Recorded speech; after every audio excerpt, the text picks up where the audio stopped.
Hi everyone, it's Jerry. This is a game from the Chess Masters final in Bilbao, round 9, between the world's #1 player, Magnus Carlsen, and the world chess champion, the current world chess champion, Vishy Anand. Carlsen on the white end, kicking off with e4, Anand choosing the Sicilian after knight f3, d6, and bishop b5, bishop d7. We have the Kanal-Sokolsky attack. And with the elimination of that light square bishop, white will now do well to, white will do well to coordinate their their remaining bishop and their pawns. And that's done by having pawns on light, and this guy, of course, will be around to guard dark. Knight f6, knight c3, and one thing to point out, playing the black side, what black would like to get in pawn break-wise is either d5 or b5, but with the insertion of c4 on white's fifth move, d5 becomes that much more difficult, of course, to get in. Two pawns now controlling or contributing to the control of d5. So more development, black going with the kingside fianchetto, and white pressing forward with d4, because really the d pawn is a liability. For as long as it's around, it's just a liability. It's backwards at this point right here. So d4 looks to eliminate an unhealthy pawn for a perfectly healthy black c5 pawn. And that's exactly what we have. cd, knight d, bishop g7. f3 reinforces e4. It also rules out any maybe potential knight g4 ideas, assuming that white would maybe develop the bishop to e3. This is a common idea to rule out knight g4. Queen c7, the start of putting, first directly putting pressure on c4 and potential for both b6 and a5 ideas. This is a weakened diagonal since f3 has been played, and the queen could maybe do well on that b6 square. The other way to view it is really the only reason she was on d7 was just to recapture.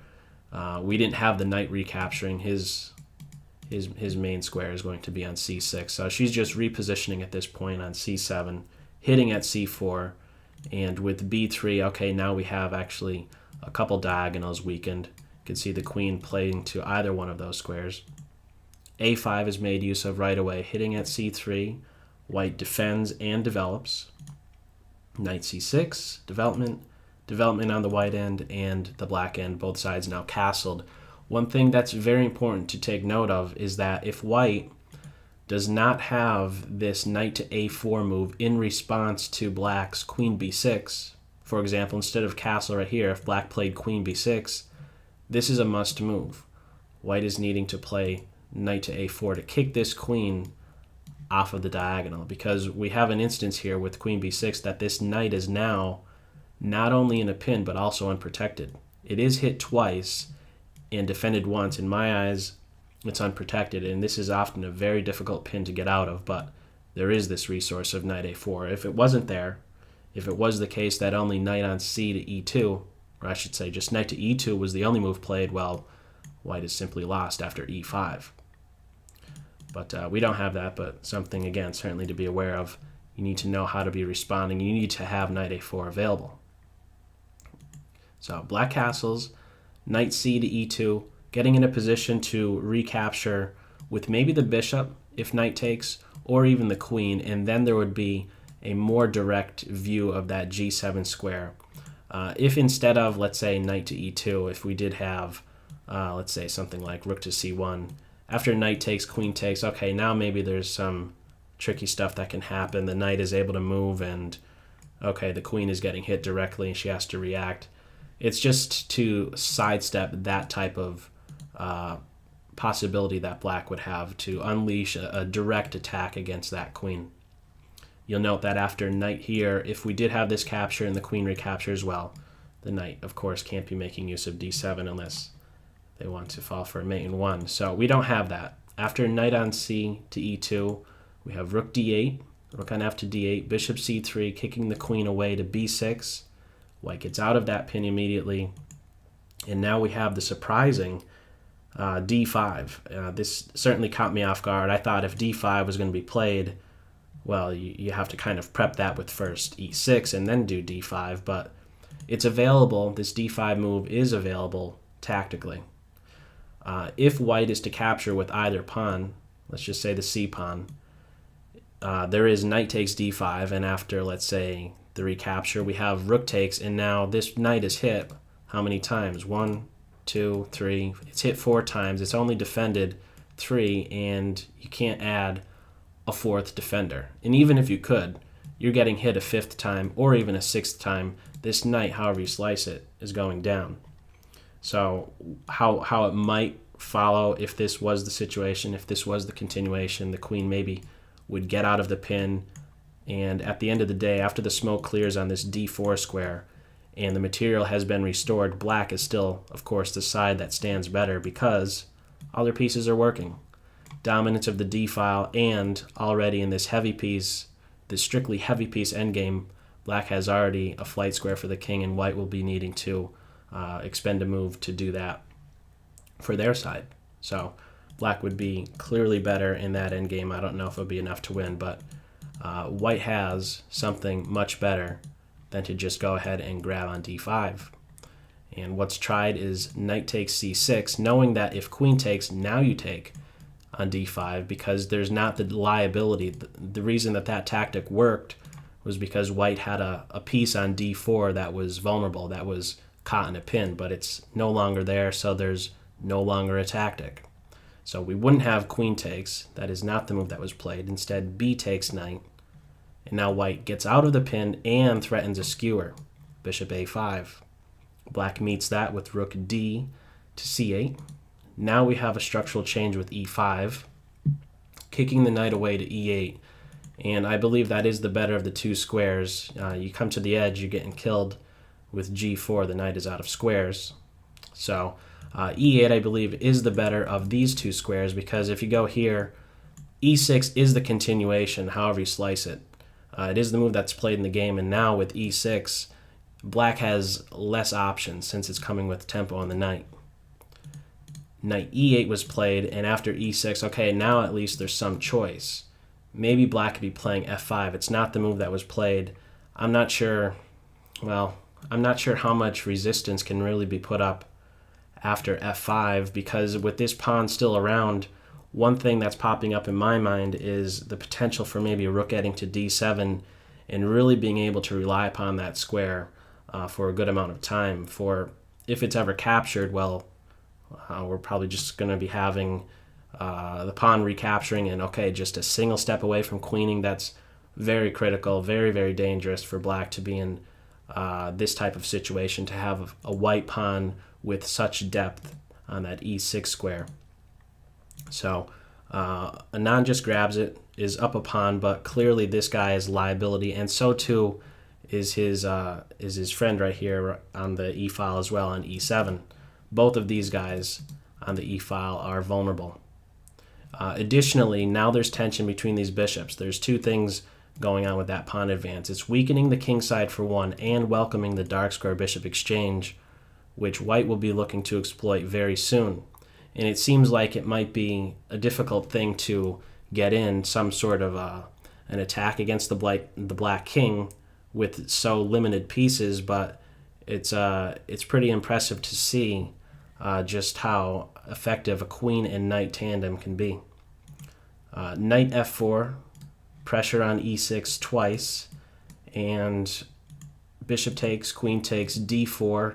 This is a passed pawn, and this should have some of your attention right now, just a few steps away, but he's not really going to pose any serious threat right now. Okay, hitting the queen.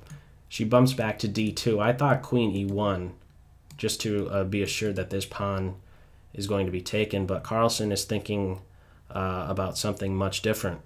With queen d2, her focus is on h6, and the knight's focus is going to be on g5, and this is going to cause black a serious problem. If the queen can get on h6 and the knight can get on g5, there's going to be black is going to be placed in a giant knot and constricted in a really, really great way.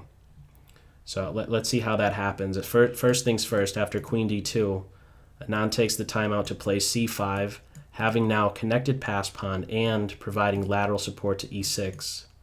Rook on a to e1, the pawn is hit for a second time, It's defended for a second time, and now g4. What is this doing? Primary reason, box out the knight. I guess more long-term, okay, there's a potential for a flight square. This might strike many as being a very committal move, but there's really not a way to exploit the now more weakened nature of, let's say, the white king position. And I don't even know if you would really go as far as saying it's more weakened. Maybe it's just better off. It's just, going to be a flight square. We see this maybe most commonly, this idea of a pawn constricting a knight, when let's say a white pawn plays to c3 and the knight is on its classical c6 square. That similar thing occurs in that position. Let's say, okay, in this situation, in this game, we have what? We have the knight on g7 and a pawn on g4. There's exactly two squares separating them, and oftentimes that pawn will be doing a good job in restricting the knight. There's one famous game, I believe it was 1994, Kasparov versus Shirov, where it was a Sveshnikov Sicilian, and there was actually an exchange sacrifice. And at the time, we had, for those of you that remember that game, there was a knight. Shirov's knight was on b7, and after there was that exchange sacrifice, we had the follow-up of b4, again doing a similar thing, having a pawn restricting that knight. So we see this pop about in this game as well. It's just projected on the king side of the board, and maybe one might reason the more critical side of the board, since that's where the kings are both residing. But okay, we just see some, instead of the queen side in that Kasparov-Shirov game, we have it being on now the king side. Anyhow, the knight is boxed out. Maybe that's the better way to state it. Okay, rook c6. Okay, some defense to that e6 square, and okay, now we have that coordination going on. Okay, the idea is queen h6, and then the knight wants to get to g5. Knight e8, queen h6, knight f6. The knight is not going there. He's making this journey so that he could be in a position to watch over h7. He's really going to be the most convenient piece to meet the eventual pressure against h7, devoting a 3-point piece, the piece that's of least value, to defend that h7 square. Knight f6, knight g5, and okay, these guys are, well, he definitely can't move. If he moves, it's a mate in 2, take, and then f7, game over. With d3, Anand is trying to stir up some trouble with the rook coordination, because if something is not done quickly, White's plan is very, very clear. Pile up on the weak link, and the weak link is e6. For example, let's say after a5, we could just be having rook e5 with the idea, well, actually, there's two ideas here, not only to double on the e-file, but there is a slick little tactic that is available after the rook pivots on e5, which I'll point out in a second. But assuming that black does not do something with this d-pawn right away, White's plan is very clear, pile up on e6, and it's very difficult to defend. So a5 is not played. Instead it is d3. White still plays rook e5, and here is the tactical shot. If, let's say, let's just say a5 is played here, knight takes h7 is the tactical idea. Knowing now that if knight takes knight, you grab the pawn with check. If the king goes in the corner, it's mate in 2. Rook h5, mate next on h7, pick your favorite way to do it. So that's the threat, and it's met immediately. After rook e5, it's met with king h8. So now if knight takes, the knight can recapture, and if the queen takes the pawn, it's no longer coming with check. What this means is that black now has time to get the rook involved to help out with the defense of the knight. So we don't have knight takes h7 after king h8. Instead, rook d1, looking to just pick up this pawn, and there's not a way to defend it. This rook is really not the greatest piece in the world. It's on a closed file. It's having to just babysit a pawn, and neither black rook can even make progress on the d file. Neither one could be in a position to watch over d3 because of knight f7 stuff with the check, and the knight would be hitting at both d8 and d6. So what do you do in this position? Queen a6 is tried, in order to meet rook takes d, of course, with maybe rook takes a. But there's no rush, and that's important to recognize in this position. There's absolutely no rush with taking a3. First, just a very common idea in a chess game, react to your opponent's threats first, and your threats will still be persistent. a4. What do you do now? Well, in this game, Anand resigned. There's absolutely nothing to do. Black is in a giant knot, and if you look at all the black pawns that black has, none of them can move, okay, except for this guy, but however you slice it, he's going to be taken on the next turn. What can you even do in this position? Rook b8 might be a try, but okay, you just grab on d3.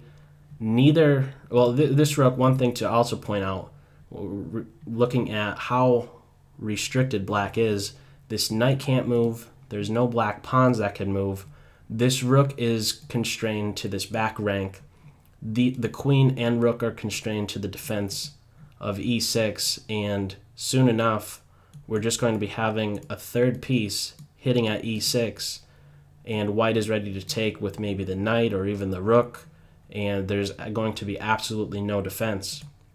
One thing that I was thinking about was, why not, let's say, play rook here, rook to b8, and after rook takes d, to play queen c8. And the idea behind that is to now meet, let's say, rook on d to e3 with rook to b6. White would still have something in this position in the form of something like a5, and now these rooks are in a giant knot. Keep in mind, again, that there is no rook d7 shuffling. The rooks are basically immobile at this point, but it's something much worse than that. Really, the idea here is that the queen can't even come back to the c8 square to defend against e6, because we would have the tactical shot rook d8, again with this idea of a knight fork.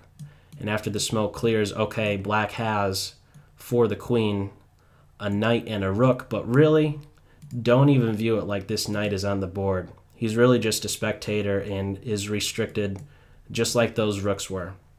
Every advancing square is ruled out, the knight is boxed out, and there is no potential whatsoever for a fortress in this type of an endgame. So as it stood in this game, after the calm, the very patient a4, recognizing that black has nothing better to do, black has just absolutely nothing to do, and white will be picking up this pawn on the next turn, black just ends up resigning. So that's all for this video. As always, I hope you got something out of it. Take care. Bye.